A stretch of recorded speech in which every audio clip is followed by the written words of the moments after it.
ವೀಕ್ಷಕ ಬಂಧುಗಳೇ, ಈ ದಿನದ ವಿಶೇಷ ಸಂಚಿಕೆಯಲ್ಲಿ ಶ್ರೀ ವಿದ್ಯಾ ಸರಸ್ವತಿ ಯಂತ್ರ ಮಂತ್ರ ಅನುಷ್ಠಾನ ತಿಳಿಯೋಣ. ವೀಕ್ಷಕರೇ, ಈ ಸಂಚಿಕೆಯಲ್ಲಿ ವಿದ್ಯಾರ್ಥಿಗಳಿಗೆ ಅನುಕೂಲವಾಗಲು ಈ ಸಂಚಿಕೆಯನ್ನು ಪ್ರಸ್ತುತಪಡಿಸುತ್ತಿದ್ದೇವೆ. ವಿದ್ಯಾರ್ಥಿಗಳಿಗೆ ಶಾಲೆಗಳು ಪ್ರಾರಂಭವಾಗಿವೆ. ಅನೇಕ ವಿದ್ಯಾರ್ಥಿಗಳಿಗೆ ವಿದ್ಯಾಭ್ಯಾಸದಲ್ಲಿ ಅನೇಕ ಕಾರಣಗಳಿಂದ ವಿಘ್ನಗಳು, ಓದಿದ ವಿಷಯಗಳು ಅರ್ಥವಾಗದಿರುವಿಕೆ, ವಿದ್ಯಾಭ್ಯಾಸದಲ್ಲಿ ನಿರಾಸಕ್ತಿ, ಜ್ಞಾಪಕ ಶಕ್ತಿಯ ಕೊರತೆ, ಅನಾರೋಗ್ಯ, ಕಿರಿಕಿರಿ ಇನ್ನು ಮುಂತಾದ ಕಾರಣಗಳಿಂದ ವಿದ್ಯಾಭ್ಯಾಸ ಅರ್ಧಕ್ಕೆ ನಿಲ್ಲುವುದು, ಫಲಿತಾಂಶದ ಕೊರತೆ ಇನ್ನು ಮುಂತಾದ ತೊಂದರೆಗಳನ್ನು ನೋಡಬಹುದು. ಆದ್ದರಿಂದ ವಿದ್ಯೆಗಳಿಗೆ ಅಧಿದೇವತೆಯಾದ ಸರಸ್ವತಿಯ ಯಂತ್ರ ಮಂತ್ರ ಅನುಷ್ಠಾನ ಧಾರಣೆಯಿಂದ ವಿದ್ಯಾಭ್ಯಾಸದಲ್ಲಿ ಬರುವ ಎಲ್ಲ ತೊಂದರೆಗಳು ನಿವಾರಣೆಯಾಗಿ ವಿದ್ಯಾಭ್ಯಾಸದಲ್ಲಿ ಆಸಕ್ತಿ, ಜ್ಞಾಪಕ ಶಕ್ತಿಯಲ್ಲಿ ವೃದ್ಧಿ, ಉತ್ತಮ ಫಲಿತಾಂಶ, ಏಕಾಗ್ರತೆ ಇನ್ನು ಮುಂತಾದ ಉಪಯೋಗಗಳನ್ನು ನಿರೀಕ್ಷಿಸಬಹುದು.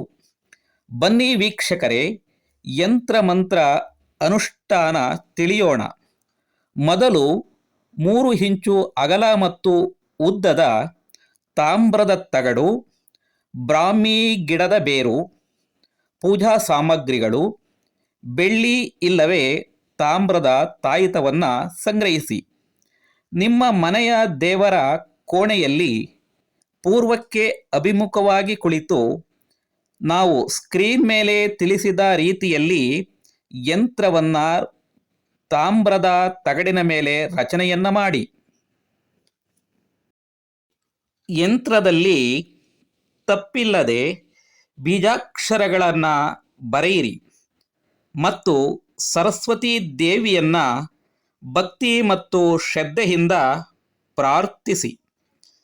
ನಂತರದಲ್ಲಿ ಸ್ಕ್ರೀನ್ ಮೇಲೆ ತೋರಿಸಿರುವ ಬೀಜಾಕ್ಷರಯುಕ್ತ ಸರಸ್ವತಿಯ ಮಂತ್ರವನ್ನು 25 ರಿಂದ 30 ನಿಮಿಷಗಳ ಕಾಲ, ಇಲ್ಲವಾದಲ್ಲಿ 108 ಬಾರಿ ಜಪ ಅನುಷ್ಠಾನವನ್ನು ಮಾಡಿ. ಮಂತ್ರ ಹೀಗಿದೆ: ಓಂ ಹೈಂ ರೀಂ ಸರಸ್ವತಯೇ ನಮಃ.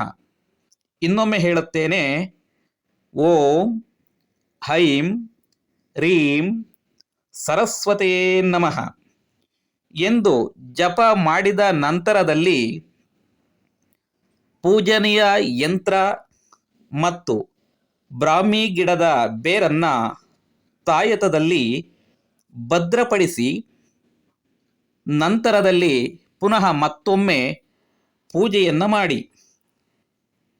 ನಂತರದಲ್ಲಿ ನಿಮ್ಮ ಕೊರಳಲ್ಲಿ ಧರಿಸುವುದರಿಂದ ಶ್ರೀ ಸರಸ್ವತಿಯ ಅನುಗ್ರಹದಿಂದ ನಿಮ್ಮ ಮಕ್ಕಳಿಗೆ ವಿದ್ಯಾಭ್ಯಾಸದಲ್ಲಿ ಪ್ರಗತಿ ಉಂಟಾಗುತ್ತದೆ. ವೀಕ್ಷಕ ಮಿತ್ರರೇ, ಈ ತಂತ್ರಸಾರವನ್ನು ನೀವು ಆಚರಿಸಿ ನಿಮ್ಮ ಬಂಧು ಮಿತ್ರರಿಗೂ ತಿಳಿಸಿ. ನಿಮಗೂ ನಿಮ್ಮ ಮಕ್ಕಳಿಗೂ ಶ್ರೀ ವಿದ್ಯಾ ಸರಸ್ವತಿಯ ಆಶೀರ್ವಾದ ಇರಲಿ ಎಂದು ಆಶಿಸುತ್ತೇವೆ. ವೀಕ್ಷಕರೇ, ನಿಮ್ಮ ಜನ್ಮ ಜಾತಕ ದೋಷ ತೊಂದರೆಗಳಿಗೆ, ವಾಸ್ತು ದೋಷಗಳಿಗೆ ಜಾತಕವನ್ನು ಪರಿಶೀಲಿಸಿ ಮತ್ತು ಪ್ರಶ್ನಶಾಸ್ತ್ರದ ಮೂಲಕ ನಿಖರ ಸರಳ ಪರಿಹಾರವನ್ನು ತಿಳಿಸುತ್ತೇವೆ. ಇನ್ನು ಹೆಚ್ಚಿನ ಮಾಹಿತಿಗೆ ನಮ್ಮ ಮೊಬೈಲ್ ನಂಬರನ್ನು ಸಂಪರ್ಕಿಸಿ. ಈ ಮಾಹಿತಿ ಇಷ್ಟವಾದಲ್ಲಿ ಲೈಕ್ ಮಾಡಿ, ಶೇರ್ ಮಾಡಿ, ಹೆಚ್ಚಿನ ವಿಡಿಯೋಗಳಿಗೆ ಸಬ್ಸ್ಕ್ರೈಬ್ ಮಾಡಿ. ಸರ್ವೇ ಜನಾಃ ಸುಖಿನೋ ಭವಂತು. ಮುಂದಿನ ಸಂಚಿಕೆಯಲ್ಲಿ ಮತ್ತೆ ಸಿಗೋಣ. ಧನ್ಯವಾದಗಳು.